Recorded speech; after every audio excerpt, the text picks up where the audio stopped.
നല്ലൊരു ചിക്കൻ റൈസിൻ്റെ റെസിപ്പിയാണെന്ന് ഇവിടെ കാണിക്കുന്നത്. ഒരു പൊടി ഐറ്റംസും ചേർക്കാതെയാണ് ഈ ചിക്കൻ റൈസ് ഉണ്ടാക്കിയിട്ടുള്ളത്. ബസ്മതി റൈസ് വെച്ചിട്ടാണ് ഉണ്ടാക്കിയിട്ടുള്ളത്. വളരെ എളുപ്പത്തിൽ തന്നെ ഉണ്ടാക്കിയെടുക്കാനും പറ്റും. ഒരു പാത്രത്തിൽ തന്നെ രണ്ടും അരിയും ചിക്കനും എല്ലാം കൂടി പെട്ടെന്ന് വേവിച്ചെടുക്കാനും പറ്റും.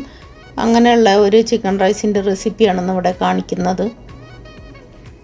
ചിക്കൻ തൊലി കൊടുക്കാനാണ് ഞാൻ കട്ട് ചെയ്തെടുത്തിട്ടുള്ളത്. 1 കിലോ ചിക്കൻ ഉണ്ട്, നല്ല പോലെ കഴുകിയെടുത്തിട്ടുണ്ട്.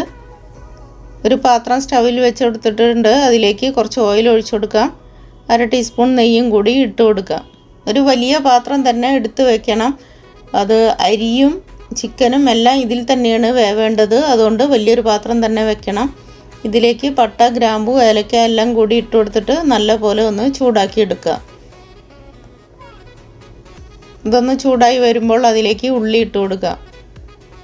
ഒരു വലിയ ഉള്ളിയാണ് കട്ട് ചെയ്തെടുത്തിട്ടുള്ളത്. ഇത് കൂടി ഒന്ന് ചൂടാക്കി എടുക്കുക.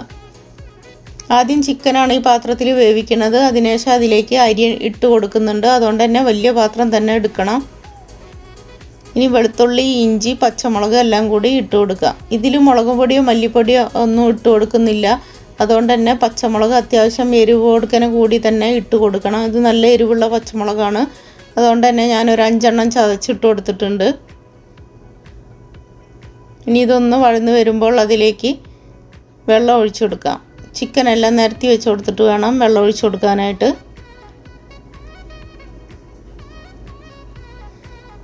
ഈ ചിക്കന് നിങ്ങൾക്ക് തൊലി കളയണം എന്നുണ്ടെങ്കിൽ നിങ്ങൾക്ക് തൊലി കളഞ്ഞിട്ട് ഇട്ട് കൊടുക്കാം. ഞാൻ തൊലി കൊടുക്കാനാണ് ഇട്ട് കൊടുത്തിട്ടുള്ളത്. അതുകൊണ്ട് തന്നെ ഈ തൊലിയിൽ നിന്നെല്ലാം നല്ല പോലെ ഇതിൻ്റെ നെയ്യെല്ലാം വെളിയിലോട്ട് വെള്ളത്തിലോട്ട് എല്ലാം ഊർന്ന് വരും. അപ്പം നല്ല ടേസ്റ്റാണ് ഈ റൈസിന് കിട്ടുക. വെള്ളം കൂടി ഒഴിച്ചു കൊടുത്തിട്ടുണ്ട്. എത്ര ഗ്ലാസ് അരിയാണോ എടുക്കുന്നത് അതിൻ്റെ ഡബിള് വെള്ളം ഒഴിച്ചു കൊടുക്കണം. ഞാനിവിടെ 3 ഗ്ലാസ് അരിയാണ് എടുത്തിട്ടുള്ളത്. അപ്പം ഞാൻ 6 ഗ്ലാസ് വെള്ളമാണ് ഇതിൽ ഒഴിച്ചു കൊടുത്തിട്ടുള്ളത്. ആവശ്യത്തിനുള്ള ഉപ്പും കൂടി ഇട്ട് കൊടുക്കുക. ഇനി ഈ ചിക്കനിൽ നിന്നും കുറച്ച് വെള്ളം വെള്ളത്തിലോട്ട് വരും. അതുകൊണ്ട് തന്നെ ഒത്തിരി വെള്ളം ഒഴിച്ചു കൊടുക്കണ്ട. കറക്റ്റായിട്ട് തന്നെ വെള്ളം ഒഴിച്ചു കൊടുത്താൽ മതി. ബിരിയാണിക്കെല്ലാം എടുക്കണം അതേ അളവിൽ. കുറച്ച് മഞ്ഞൾപ്പൊടി കൂടി ഇട്ട് കൊടുത്തിട്ടുണ്ട്. ആവശ്യത്തിനുള്ള ഉപ്പ് ഇട്ട് കൊടുത്തിട്ടുണ്ട്. ഒത്തിരി മഞ്ഞൾപ്പൊടി അങ്ങ് ഇട്ട് കൊടുത്തു കഴിഞ്ഞാൽ റൈസിന് നല്ല മഞ്ഞ കളറായി പോവും. കുറച്ച് ചെറുനാരങ്ങ നീര് കൂടി ഒഴിച്ചു കൊടുത്തിട്ടുണ്ട്. ഇനി ഇതൊന്ന് അടച്ചു വെച്ച് വേവിക്കാം. ഒരു 15 മിനിറ്റിന് ശേഷം ഞാനിതൊന്ന് തുറന്ന് നോക്കിയിട്ടുണ്ട്. വെന്ത് റെഡിയായി വന്നിട്ടില്ല. ഇനിയും സമയമെടുക്കും. വലിയ കഷ്ണങ്ങളായതുകൊണ്ട് തന്നെ വേവാൻ ടൈം എടുക്കും. നിങ്ങൾ ചെറിയ കഷ്ണങ്ങളാക്കണമെങ്കിൽ അങ്ങനെ ഇട്ട് കൊടുക്കുക. ഒരു മാഗി ക്യൂബ് കൂടി ഇട്ട് കൊടുക്കുന്നുണ്ട്. അതും കൂടി ഇടുമ്പോൾ കുറച്ചും കൂടി നല്ലൊരു ടേസ്റ്റ് വരും റൈസിന്.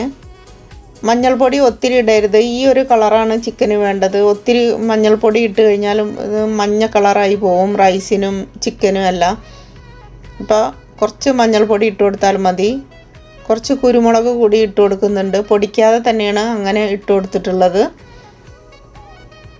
കുറച്ച് കറുവപ്പട്ട ഇല, ഒരു 4 പച്ചമുളക്, അത് കീറിയിട്ടല്ല അങ്ങനെ മുഴുവനായിട്ട് തന്നെ ഇട്ട് കൊടുത്തിട്ടുള്ളത്. കുറച്ച് ചെറുനാരങ്ങ നീര് കൂടി ഒഴിച്ചു കൊടുക്കുന്നുണ്ട്.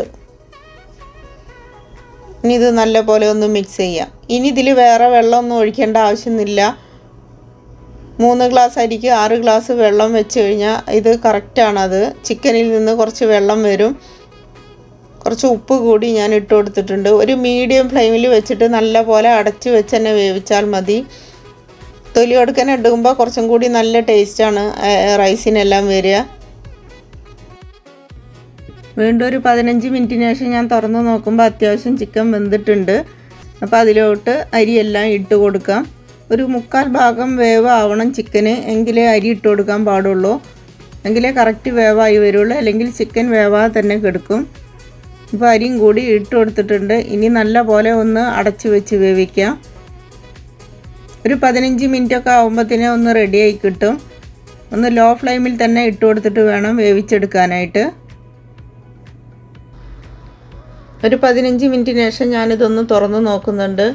റൈസെല്ലാം വെന്ത് തുടങ്ങിയിട്ടുണ്ട്. ഒരു 5 മിനിറ്റും കൂടി എടുക്കും. ഇതിൻ്റെ അടിയിൽ കുറച്ചും കൂടി വെള്ളമുണ്ട്. അതുകൂടി ഒന്ന് വറ്റി വരണം. അപ്പോൾ ഒരു 5 മിനിറ്റും കൂടി ഇതിനെ ഒന്ന് നല്ല പോലെ ഒന്ന് അടച്ച് വെച്ച് വേവിക്കാം. ലോ ഫ്ലെയിമിൽ തന്നെ ഇട്ട് കൊടുത്തിട്ട് വേണം വേവിച്ചെടുക്കാനായിട്ട്. അത് 5 മിനിറ്റിന് ശേഷം ഞാനിതെല്ലാം പാത്രത്തിലേക്ക് വിളമ്പിയെടുക്കുന്നുണ്ട്. നല്ല പോലെ വെന്ത് റെഡിയായി വന്നിട്ടുണ്ട്. ചിക്കനൊക്കെ നല്ല സോഫ്റ്റ് ആയിട്ടുണ്ട്. തൊലി കൊടുക്കനെ തന്നെ ചിക്കൻ ഇടുന്നത് കൊണ്ട് ഈ റൈസ് കഴിക്കാനായിട്ട് നല്ലൊരു ടേസ്റ്റാണ്. മന്തിയെല്ലാം കഴിക്കുന്ന അതേ ഒരു ടേസ്റ്റാണ് ഇതിനും വരുന്നത്. ചിക്കന് ഒരു 1/4 ഭാഗം വേവാകുമ്പോഴേ അരി ഇട്ട് കൊടുക്കാൻ പാടുള്ളൂ, എങ്കിലേ കറക്റ്റ് വേവായി വരുള്ളൂ. അല്ലെങ്കിൽ ചിക്കൻ വേവാതെ കെടുക്കും. റൈസാണെങ്കിൽ ഒത്തിരി അങ്ങോട്ട് വെന്ത് പോവുകയും ചെയ്യും. അപ്പോൾ എല്ലാവരും മസ്റ്റ് ഒന്ന് ട്രൈ ചെയ്ത് നോക്കണം. വീഡിയോ ഇഷ്ടപ്പെട്ടാൽ എല്ലാവരും ഒന്ന് ലൈക്ക് ചെയ്യണം, കമൻറ്റ് ചെയ്യണം, ഷെയർ ചെയ്യണം.